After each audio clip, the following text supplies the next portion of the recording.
예수님의 말씀이 계속 이어지고 있습니다. 그래도 6장의 예수님의 말씀은 5장의 예수님의 말씀처럼 계속 이어지기보다 뭔가 그래도 그 앞에 있는 유대인들의 반응과 이제 주거니 받거니 마치 대화하는 듯 사람들이 가지고 있는 질문, 의혹, 그것들에 대한 주님의 답변, 이제 그런 형식으로 진행이 되고 있습니다. 자, 어떤 형식이든 말씀을 통해서 우리는 하나님의 뜻을 깨달을 수 있죠. 다시 말해 이 말씀은 하나님의 뜻을 드러내 보여주시는 하나님의 말씀입니다. 계시의 말씀이죠. 이 말씀을 통해서 우리는 하나님의 뜻을 깨닫습니다. 그런데 똑같은 말씀이 드러나도 어떤 사람은 깨닫고 어떤 사람은 끝끝내 깨닫지 못하는 수가 있습니다. 특별히 더 많이 알려준 것이 없는데 똑같이 알려주었는데 그렇게 깨닫는 것은 똑같지 않을 수 있는 것입니다. 그 차이는 재수가 없어서 또는 이렇게 선행학습을 하지 않아서 예습이 안 되어 있어서 기초적인 지식이 부족해서 IQ가 짧아서 그런 이유 때문이 아닙니다. 그 모든 조건이 동일하다고 해도 어떤 사람은 깨닫고 어떤 사람은 도무지 깨닫지 못하는 그런 일이 있는데 그 차이는 바로 성령님께서 어떻게 역사하시느냐에 따라 달라지는 것입니다. 하나님께서, 예수님께서 또 성령님께서 일하실 때 모든 사람에게 똑같이 일하시지는 않습니다. 각 사람의 인격에 따라 그에 맞게 조금씩 다르게 일하십니다. 그 차이 때문에 많은 우리가 예상하지 못하는 그런 일들이 나타날 수도 있고 오늘도 그런 말씀이 나타나고 있는 것입니다. 우리가 어저께 묵상했던 말씀에 예수님께서 자기 자신이 생명의 떡이라고 말씀하셨습니다. 그 말씀은 매우 충격적인 말씀이었습니다. 그들 중에는 디베라 바닷가에서 오병이어의 기적을 체험했던 사람들입니다. 또는 그 소식을 들었던 사람들입니다. 그래서 주님께 또 얻어먹을 게 있나 그런 것을 생각하고 있었는데 주님께서는 먹고 줄이지 않은 양식이 있다라고 말씀하셨습니다. 그래 그들은 그게 뭔지도 잘 모른 채 그걸 달라고 주님께 요청했던 것이죠. 그때 주님께서는 말씀하셨습니다. 내가 생명의 떡이다. 이해하기 어려운 말씀입니다. 받아들이기 어려운 말씀입니다. 심지어 주님께서 하신 표현 중에는 이런 말씀이 있습니다. 나는 하늘에서 내려온 생명의 떡이다 라고 말씀하신 것입니다. 그 대목이 특별히 받아들여지지 않았습니다. 오늘 말씀 첫 구절에는 유대인들이 그 말씀을 받아들이지 못하고 수군거리는 그런 모습이 나타나고 있습니다.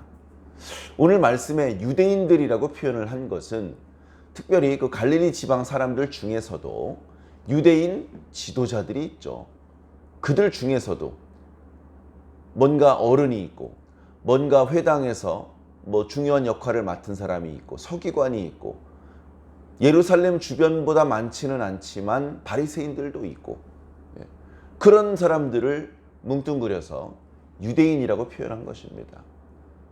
그 사람들이 수군거렸다라고 말합니다. 이 수군거린 것도 뭐야? 왜 그래? 이렇게 작은 목소리로 의혹을 가지고 조용히 주고받는 대화 이런 의미를 넘어서 불평했다라는 의미가 함께 담겨져 있는 것입니다. 뭐야 이거 말도 안 되는 소리잖아. 이런 식의 수군거림이 있었습니다. 그 수군거림의 내용은 야, 이 사람 목수 요셉의 아들이잖아. 이 사람의 부모 요셉, 그 요셉의 부모 우리가 다 아는데 지금 자기가 하늘에서 내려왔다니 이게 무슨 소리야? 이런 식으로 수군거렸던 것입니다. 주님께서 그것을 모르실 수가 없죠. 주님께서 말씀하십니다. 너희는 서로 수군거리지 마라. 주님께서 선지자가 고향에서 존경받지 못한다라고 말씀하신 것이 바로 이런 상황 때문에 하셨던 말씀인 것 같습니다. 너희는 서로 수근거리지 마라. 나를 보내신 아버지께서 이끌지 아니하시면 아무도 내게 올 수 없으니 오는 그를 내가 마지막 날에 다시 살리리라. 계속해서 마지막 날에 다시 살린다는 말씀을 하셨습니다. 어제 말씀 묵상했던 어제 말씀 39절에도 40절에도 내가 그를 마지막 날에 다시 살릴 것이다. 그리고 그 내용은 우리가 요한계시록 말씀을 묵상해서 아는 것처럼 하나님의 어린 양의 생명책에 이름이 농명된 자들이 살아서 그리스도로 더불어 1000년 동안 왕노릇하는, 그리고 새 하늘과 새 땅에서 영원토록 하나님과 함께 복락을 누리는 첫째 부활의 영광에 대한 말씀 드렸죠. 마지막 날에 다시 살릴 것이다. 부활과 영생에 대한 말씀입니다. 자, 그 말씀을 지금 또 하시는 거죠. 그 부활과 영생의 축복을 누가 누릴 것이냐? 예수님을 믿는 자들이 누립니다. 누가 예수님을 믿을 것이냐? 하나님께서 보내신 자들이 믿습니다. 그러니까 사람들의 눈에는 예수님이 보이지만 그 모든 역사를 주도하시고 주관하시고 이끄시는 주권자는 아버지 하나님이십니다. 아들 예수 그리스도를 세상에 보내신 것도 아버지 하나님이시고, 세상 사람들 중에 부활과 영생의 축복을 누릴 사람들을 예수님 앞으로 보내시는 분도 하나님이십니다. 예수님께서 어렵사리 한 명 한 명 포섭하고 일깨우고 그런 것이 아니라 하나님께서 보내십니다. 사실 안드레를 당신의 제자로 만드시고 베드로 또 빌립과 나다나엘 당신의 제자로 만드시는 과정에서 예수님께서 무슨 엄청난 노력을 하셨습니까? 나를 따르라 한마디 했더니 생업을 버려놓고 예수님과 동고동락하는 제자의 삶으로 그들이 뛰어들었지 않습니까? 그걸 예수님께서 혼자서 다 하셨다, 설득을 하셨고, 그렇게 볼 수 없습니다. 하나님께서 보내신 것이죠. 주님께서는 이사야 선지자의 말씀을 인용해서 또 말씀하십니다. 그들이 다 하나님의 가르치심을 받으리라고 기록되었은즉 아버지께 듣고 배운 사람마다 나에게 온다. 아버지께 듣고 배웠다고 해서 그들이 아버지를 보았다는 뜻은 아니다. 아버지를 본 자는 아들밖에 없다. 오직 하나님에게서 온 자만 아버지를 보았느니라. 예수 그리스도만 아버지를 보고 아버지에게 듣고 아버지에 대하여 아는 자이지요. 자, 진실로 진실로 너희에게 이르노니 믿는 자는 영생을 가졌나니 내가 곧 생명의 떡이니라. 자, 말씀을 읽을 때 누가 영생을 갖는지에 대해서 잘 살펴보시기 바랍니다. 자, 49절에 너희 조상들은 광야에서 만나를 먹었어도 다시 죽었다. 그 광야에서 만나가 없었다면 곧바로 죽었을 것입니다. 그 광야, 뜨거운 곳에서 농사를 지을 수도 없고 목축을 할 수도 없는 그 광야에서 그 많은 사람들이 죽지 않았다는 것은 놀라운 기적입니다. 그 많은 생명들이 유지되려면 낮에 뜨거운 태양을 피할 수 있어야 됩니다. 그래서 구름 기둥을 세우셨습니다. 밤에 영하로 떨어지는 날씨를 견딜 수 있어야 됩니다. 그래서 불기둥을 세우셨습니다. 먹는 것이 부실하면 견딜 수가 없었기 때문에 만나를 내려주셨습니다. 마시지 않고 누가 버틸 수 있겠습니까? 반석에서 물을 내셨습니다.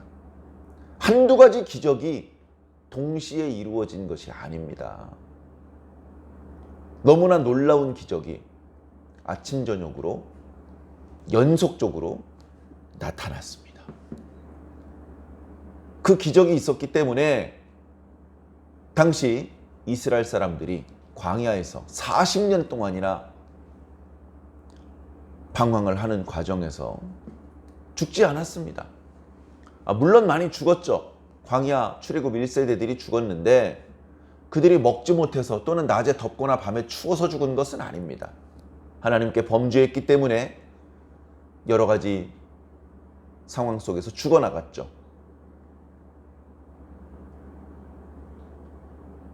그들의 생명을 광야에서 보존시켰던 만나. 그러나 그 만나를 40년을 먹었던 사람도 결국은 죽었습니다. 너희 조상들은 광야에서 만나를 먹었어도 죽었거니와 지금은 하늘에서 내려오는 이 떡이 사람으로 하여금 먹고 죽지 아니하게 할 것이다. 사람들이 알아듣기 점점 어려워집니다. 무슨 소리야? 자기 자신을 생명의 떡이라고 하더니 이 떡을 먹으면 죽지 않는다. 이게 무슨 말이지? 나는 하늘에서 내려온 살아있는 떡이니. 뭔 소리야? 또 하늘에서 내려왔다 그러네. 이 떡을 먹으면 영생하리라. 떡을 먹으면 영생하리라. 아까 47절에는 믿으면 영생을 얻으리라고 하시더니 51절에는 이 떡을 먹으면 영생을 할 것이라고 말씀하십니다. 내가 줄 떡은 곧 세상의 생명을 위한 내 살이니라.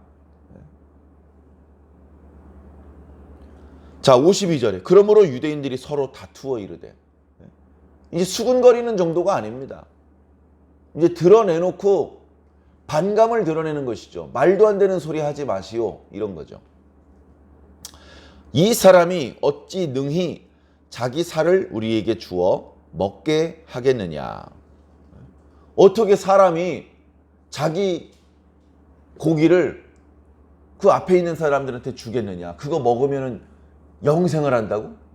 이게 무슨 말도 안 되는 소리야. 다들 불쾌하고 의아한 것을 넘어서 짜증이 나는 그런 모습을 보이고 있습니다. 그때 주님께서 말씀하시죠. 내가 진실로 진실로 너희에게 이르노니 인자의 살을 먹지 아니하고 인자의 피를 마시지 아니하면 너희 속에 생명이 없느니라. 54절 내 살을 먹고 내 피를 마시는 자는 영생을 가졌고 믿는 자가 영생을 가진다고 하더니 이 떡을 먹는 자가 영생을 얻는다고 하더니 주님의 살을 먹고 주님의 피를 마시는 자가 영생을 가졌다라고 말합니다. 그러면서 또 마지막 날에 내가 그를 살릴 것이다. 첫째 부활과 영생의 축복을 줄 것이다 말씀하시는 것이죠. 내 살은 참된 양식이요 내 피는 참된 음료로다. 내 살을 먹고 내 피를 마시는 자는 내 안에 거하고 나도 그의 안에 거하리라. 점점 이해가 안 되는 말씀을 하고 있습니다. 지금 상황이 니고데모가 이해하지 못해서 엉뚱한 질문을 했던 것처럼 사마리아의 여인이 이해가 안 돼서 엉뚱한 질문을 했던 것처럼 지금 또 마찬가지 상황이 되고 있는 겁니다. 아니 어떻게 사람이 두 번째 모태에 들어갈 수 있겠습니까? 아니 어떻게 마시고 다시 목마르지 않을 수 있겠습니까? 아니 어떻게 우리가 당신의 살을 먹을 수 있겠습니까? 예, 충분히 이런 질문을 할 수 있습니다. 주님의 말씀을 피상적으로 들어보면 이해가 안 되는 것이죠. 주님의 말씀은 매우 깊은 영적인 말씀이기 때문에 그렇습니다. 주님께서 말씀하십니다. 이것은 하늘에서 내려온 떡이니 58절 조상들이 먹고도 죽은 그것과 같지 아니하여 이 떡을 먹는 자는 영원히 살리라 영생을 얻을 것이다 라고 말씀하시는 것입니다. 자, 오늘 말씀을 통해서 분명히 깨달아야 됩니다. 제가 인터넷에서 어떤 영상을 보았는데 여호와라는 신은 피를 좋아하는 신이랍니다. 그래서 구약에 생뚱맞게 제사의 규례를 만드는데 그 제사의 규례가 아주 몰상식하답니다. 어떤 거냐 하면 짐승의 피를 받아서 그걸 하나님 앞에 뿌리라는 것입니다. 피 마시는 걸 좋아하고 피 냄새를 좋아하는 신이다. 그러더니 신약에서는 그 하나님의 아들이란 작자가 나와가지고 자신의 피를 성도들에게 마시게 한다. 그래서 이 사람들은 일주일에 한 번씩 다락방에 모여서 숨어서 사람의 인육을 먹고 사람의 피를 마시는 그런 은밀한 의식을 행한다. 그런 말도 안 되는 소리를 짓거립니다. 입이 있다고 다 입이 아닙니다. 잘 알지도 못하면서 함부로 말하면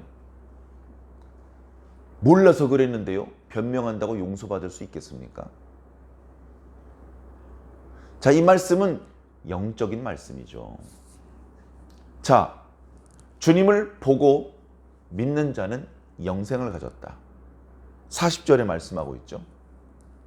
47절에 믿으면 영생을 가졌다. 51절에 이 떡을 먹으면 영생을 할 것이다. 그러더니 54절에 내 살을 먹고 내 피를 마시는 자는 영생을 가졌다. 자, 이런 말씀을 주시는데, 자, 예수님의 살을 먹고 예수님의 피를 마신다는 것은 예수님을 믿는다는 것입니다. 예수님을 믿으면 영생을 얻는 것입니다. 그것을 예수님이 생명의 떡이다. 예수님의 말씀을 믿고 예수님을 믿는 것, 그것이 우리가 생명을 얻는 방법이다라는 말씀을 해주고 계신 것입니다. 자, 중요한 건 예수님이라고요. 중요한 건 예수님. 예수님께서 물로 포도주를 만드셨습니다. 야, 포도주 맛 좋으네. 이보게 포도주 좀 더 만들어 오게.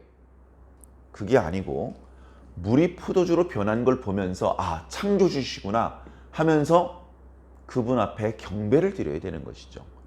포도주에 집중하지 말고 예수님께 집중해야 됩니다. 물고기를 먹고 보리떡을 배불리 먹었다고 해서 야, 배고플 때마다 전양반 들고 다니면서 빵 만들어 달라고 하면 되겠구만. 빵에 집중할 것이 아니라 예수님에게 집중해야 된다는 것입니다. 예수님의 말씀을 믿으면 영생을 얻는 것인데 그 말씀의 내용이 예수님을 믿으라는 겁니다. 복음의 핵심은 무엇이냐가 아니고 누구냐는 겁니다. 복음은 예수님입니다. 예수님을 믿어야 됩니다. 요한복음을 기록한 이유도, 사도 요한이 목청이 터져라고 외친 이유도, 여러 가지 기적들이 나타난 이유도 예수님을 믿게 만들기 위해서입니다. 하나님이 세상을 이처럼 사랑하사 독생자를 주셨으니 이는 누구든지 저를 믿는 자마다 멸망치 않고 영생을 얻게 하려 함이라. 예수님을 믿어야 멸망치 않고 영생을 얻습니다. 이게 어렵습니까? 계속해서 이 단순한 주제가 요한복음 안에서 반복되고 있습니다. 생명이라고도 하시고 영생이라고도 하셨는데 생명에 집중하지 말고 영생에 집중하지 말고 예수님께 집중해야 됩니다. 우리는 그 예수님을 믿을 때 그 예수님 안에 있는 모든 것을 얻을 수 있습니다. 수박을 먹을 때 수박 껍데기에 또르륵 굴러내리는 물방울을 핥아 먹기 위해서 그 비싼 수박을 산 것입니까? 물로 포도주를 만들었던 그 포도주, 오병이어의 기적에서 사람들이 먹었던 그 보리떡과 물고기는 수박 껍데기에 흐르는 물방울 같은 겁니다. 병자가 낫고 죽은 사람이 살아나는 것도 결국은 수박 껍데기에 흐르는 물방울밖에 안 되는 겁니다. 그 물방울을 집중하지 말고 수박을 집중해야죠. 수박을 얻어야 됩니다.